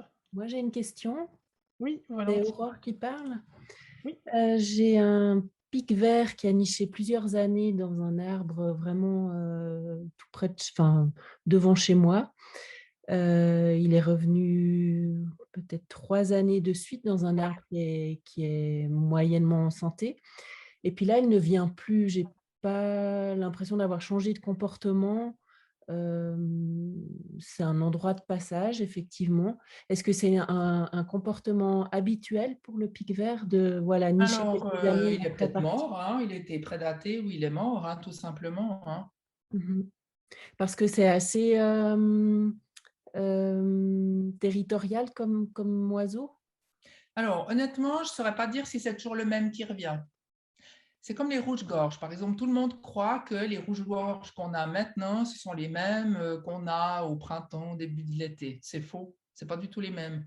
En fait, c'est une espèce migratrice que certains partent, d'autres viennent. Donc, en fait, on croit que c'est toujours les mêmes, mais c'est d'autres, en fait. Et votre pic vert, c'était peut-être un autre qui a trouvé cet endroit chouette, puis peut-être un autre pic qui s'est dit, ah, ben, il y a une cavité là, je vais squatter là, qui a peut-être chassé le pic vert ailleurs, ou alors il est mort, tout simplement. Et c'est ce qui est des fois difficile avec les animaux sauvages, c'est que tout d'un coup, du jour au lendemain, on ne les voit plus, puis on ne sait pas ce qui se passe. Moi, je vis toujours un drame pour moi en période de chasse. Parce que pour moi, les animaux sont mes meilleurs amis. Et quand on noue des liens avec, alors les castors, je suis protégée parce que voilà, c'est pas une espèce chassable, mais je vois avec les sangliers, ben chaque année c'est un crève-cœur, quoi. Parce que je me dis ben voilà, ils vont se faire flinguer, ils vont se faire tuer, je vais pas les revoir. C'est horrible pour moi. Bien sûr. Mmh. Je disais bien sûr. Ouais. Ça, et puis des fois, ben, moi, j'ai par exemple les castors avec qui je vis depuis plus de 25 ans. Ben, quand les petits sont en âge de quitter le terrier familial, ben, ils partent, mais je ne sais pas où ils partent. Puis je ne les revois pas. Puis je ne sais pas ce qu'ils deviennent. Je ne sais pas s'ils survivent, s'ils ont réussi à trouver un territoire. Je ne sais pas. Voilà. Moi, j'ai plusieurs castors qui, du jour au lendemain, sont disparus. Je ne sais pas s'ils sont morts, s'ils ont été braconnés. Et ça, c'est horrible, quoi. C'est horrible de ne pas savoir. Mais c'est comme ça. Il faut lâcher prise parce qu'avec tous mes copains animaux, je ne vivrai plus, quoi. Mais je dois dire qu'en tout cas, avec les castors, c'était très difficile. Par exemple, pendant plus de 15 ans, oh oui, en tout cas, ouais, même presque 20 ans, en période des petits, j'avais des castors qui étaient près d'un port. Et quand il y a les petits, ils ne se rendent pas compte du danger. Et j'avais tellement peur parce que je dis toujours mes castors, c'est pas dans le sens où ils m'appartiennent, hein, c'est dans le sens mes protégés, hein, qu'on comprenne bien. Quand j'avais mes castors et tout, chaque individu avait une blessure. Hein, il lui manquait un bout de queue, l'autre il avait un manque de doigt. Et je suspectais fortement que ce soit dû à cause des hélices des bateaux. Ils allaient trop près. Donc, quand il y avait les petits castors, chaque année, j'avais tellement peur qu'ils finissent sous l'hélice d'un bateau, parce qu'ils n'arrivent pas à plonger, hein, les bébés castors, et puis ils ne se rendent pas compte du danger. Tous les soirs, pendant un mois, j'allais là-bas faire barrage entre les bateaux et eux, et j'ai dû leur donner des noms. Normalement, je ne fais pas tellement ça, mais là, j'ai dû leur donner des noms pour les appeler, parce que chaque fois qu'il y avait un bateau, je les appelais par leur nom, je leur faisais le signal de danger du splash, qui est vraiment le signal danger, il faut fuir, et ils savaient qu'ils devaient se mettre au bord, et ils venaient toujours vers moi, je me tenais vers le terrier, et comme ça, je faisais barrage avec les bateaux. Mais je ne vivais plus, parce que si tout d'un coup, un samedi soir, je ne pouvais pas aller là-bas pour une raison X, Y, mais je me culpabilisais, je me dis, voilà, si demain il m'en manque un, ça va être de ma faute et tout. Non, mais c'est horrible. À un moment donné, j'ai dit, mais il faut que j'arrête, quoi. J'étais beaucoup trop liée avec eux, même moi, avec les castors, les sangliers, c'est vraiment deux espèces avec qui j'étais au-delà de tout ce qu'on peut imaginer. Je ne sais pas si ça vous intéresse de savoir, mais je raconte. Tu peux? Alors, par exemple, les castors que j'ai sauvés de cette décharge. Ah, on a des problèmes de bande passante chez toi. Là, on t'entend mal, ça coupe. Là, tu m'entends? Essaye, nouveau. Ok. Donc, je disais, les premiers castors que j'ai étudiés, c'est ceux que j'ai voulu sauver avec ma fondation. Tu m'entends? Ah non, attends. Eh oui. Connexion instable. Donc, je vais revenir sur là. C'est bon, là, tu m'entends? Oui, là, c'est bon. Ok. Donc, cette première famille de castors que j'ai étudiée pour les sauver de ce jus de décharge, j'ai vraiment lié amitié très fort avec eux. Et donc, j'allais tous les soirs les observer. C'était juste génial. Et j'avais les jeunes qui étaient vraiment très curieux de mon espèce. Donc, ça, c'était la phase 2, comme je dis. Il y a eu la confiance. Après, il y a eu la phase 2, c'est-à-dire qu'ils étaient vraiment très curieux. Ils me tournaient autour et tout, etc. C'était juste incroyable. Et un soir, c'était au mois de juillet, la maman, donc je savais qu'il y avait les petits, hein, la maman arrive vers moi. Il y avait les petits comme ça. Et les petits, ils ne s'éloignaient pas trop de la maman au début. Et tout d'un coup, ils voulaient venir vers moi parce que, évidemment, ils se disaient, c'est quoi pour un gros castor? Et la maman les a poussés comme ça vers moi. Mais ça, c'est quelque chose que je m'en rappellerai toute ma vie. Hein. Franchement, c'est quelque chose, voilà. Elle les a poussés vers moi. Elle avait tellement confiance qu'en fait, elle était d'accord que ces petits m'approchent. Et j'avais les petits, j'avais les pieds dans l'eau, j'avais les petits qui faisaient presque les 8 comme ça autour de l'eau. Mais c'était trop extraordinaire, quoi. Et après, il y avait un subadulte, donc un adolescent castor, qui, lui, voulait absolument jouer avec moi dans l'eau. Je n'ai pas compris ça tout de suite. Mais il venait tout le temps. J'avais les pieds dans l'eau. Il venait, il repartait, il venait, il repartait. Puis je dis, mais qu'est-ce qu'il me dit, lui? Et en fait, il voulait que j'aille nager avec lui. Alors, honnêtement, je ne regrette pas, mais c'était une eau qui n'était pas très propre, mais bon, bref, elle était noire. Franchement, s'il n'y avait pas eu les castors, je ne l'aurais pas fait, quoi. il faisait nuit, je ne voyais pas trop ce que je faisais, enfin bref. Et donc, je me suis déshabillée, j'ai été dans l'eau et j'ai nagé avec les castors. Et ça, c'était vraiment extraordinaire. J'avais les castors qui me passaient dessous, qui venaient me sentir les pieds, qui tournaient autour et tout. Et puis, je savais que je ne devais pas les toucher, donc je ne les touchais pas et tout. Mais j'étais là dans l'eau, je crois qu'il y avait encore la pleine lune, j'étais là, waouh, c'était juste incroyable, quoi. Et ça c'est des choses, quand vous avez atteint ce degré de communion avec les animaux, c'est là, je me dis, ben là, je suis à ma place, quoi. Là, je suis à ma place. Et puis les sangliers, alors les sangliers, c'est aussi extraordinaire. C'est une espèce, hein, les sangliers. Je crois que c'est la plus intelligente que je connais. Pourtant, Dieu sait si j'en connais. Hein. Mais les sangliers, déjà, leur manière d'évoluer, il y a toute une structure, une harde, c'est pas comme les animaux solitaires. Il y a toute une structure, un moyen de communication par des grognements, par une gestuelle. Mais c'est juste, les sangliers, c'est vraiment, moi je tripe, quoi. Je passe des heures à les observer. Il y a certaines espèces, bon, ils sont là, ils broutent pendant des heures, après ils ruminent, les chamois, les chevreuils, bon, bah, quand il y a de l'action, il y a de l'action, mais 80% du temps, c'est des animaux qui broutent, donc c'est pas, voilà. Mais les sangliers, se passe toujours quelque chose, quoi. Avec les petits aussi qui s'amusent, qui se sautent dessus, mais c'est juste extraordinaire, quoi. Et moi, j'ai eu des lays qui avaient tellement confiance, qui se couchaient devant moi pour allaiter leurs petits, quoi. Non, c'est juste dingue, quoi. Et j'ai eu, juste encore pour finir sur ces sangliers, à un moment donné, j'étais dans une propriété en France, et puis il y avait des sangliers. Puis j'avais parqué, j'avais été là-bas avec mon bus camping, et puis j'avais parqué à côté de la forêt. Et j'avais noué amitié avec une laye. Et puis en fait, je n'avais pas vu tout de suite parce que je ne la reconnaissais pas. Hein. Un sanglier, c'est un sanglier. Quand c'est le premier jour qu'on passe ensemble, ils se ressemblent tous. Mais il y en avait tout le temps une qui me scrutait comme ça. J'allais à droite, elle allait à droite. En fait, elle était tellement curieuse, c'était incroyable. Et elle venait tout le temps rôder autour de mon bus camping.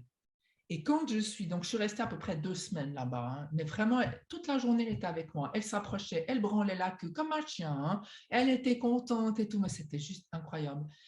Et ça m'a fendu le cœur parce que quand je suis partie, la dame qui avait cette propriété, elle m'a dit, tu sais, la Lei, pendant 2 semaines, tous les soirs, elle était où tu avais parqué ton bus, elle t'attendait. Rien que d'en parler, ça me foulait.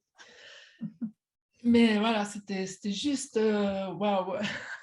Je comprends. Ouais. Oui, c'est ce qui fait le plus mal, c'est que c'est cette confiance qui s'établit entre l'homme et l'animal en question. Ouais. Et quand il arrive quelque chose, moi en tous les cas, c'est ce que je ressens. Il m'a fait confiance et j'ai pas été là pour le sauver, quoi. C'est ce qui me blesse le plus quand il Mais arrive. quel animal, vous dites?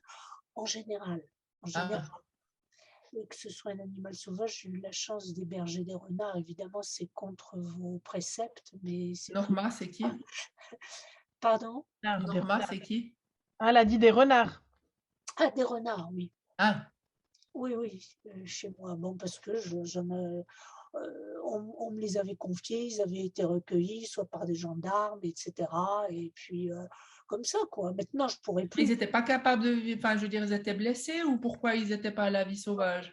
La première, elle avait été trouvée, elle avait eu un choc par une voiture, elle était étourdie, quoi. Et Ok. les gendarmes l'ont laissée, elle a repris petit à petit ses esprits, mais c'était une jeune, hein, c'était une Ouais. jeune. Hein, et puis, mais moi, de toute façon, je n'ai pas l'esprit à vouloir accaparer, à vouloir retenir. Ouais. J'ai un jardin, je lui ai d'abord appris, puis quand elle est sortie toute seule par une chatière, elle est revenue le premier jour chercher à manger, et Ouais. après elle est partie, je ne l'ai plus revue. Ouais. Voilà, je n'aime pas. Alors, une règle aussi absolument à respecter, donc on ne touche pas les animaux sauvages, mais non plus on ne les nourrit pas. parce que ce n'est pas leur rendre service.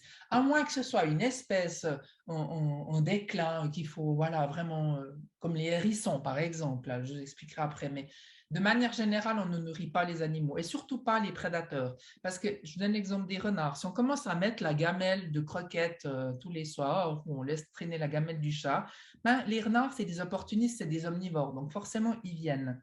Puis le problème qu'il y a, c'est que peut-être vous aimez bien les renards, mais votre voisin, certainement pas, qui aura peur des maladies, des machins, gna gna. Donc, ce qui se passe, c'est que s'ils voient régulièrement un renard près des habitations, ils appellent le garde-faune. Le garde-faune, il vient tirer ce renard. Donc, nourrir les animaux sauvages volontairement ou indirectement en laissant des gamelles pour les chats, c'est vraiment pas leur rendre service, c'est les condamner à moyenne échéance, voire brève échéance. Donc, ça, c'est... Ouais. C'est vrai. Il y a un rebondissement sur ce que tu viens de dire en disant quid de nourrir les oiseaux en hiver en altitude. Alors oui, quand on peut nourrir des animaux, c'est par exemple les hérissons avant, un petit peu pendant l'hivernation et au sortir d'hivernation. Pourquoi? Parce que les hérissons, par exemple, c'est des animaux qui... C'est vraiment le souffle-douleur, quoi. Des débroussailleuses, des tondeuses robots, des autos, de la vermine et tout. Les hérissons, ils sont vraiment en grave déclin. Donc, plus on peut en sauver, mieux ce sera. Donc, les hérissons, si on peut vraiment les aider par des maisons ou les aider un petit peu pour leur faire prendre du poids avant l'hivernation pour que ça se passe bien, là, il ne faut pas hésiter du moment qu'on le fait de manière correcte, évidemment, en donnant une nourriture adéquate.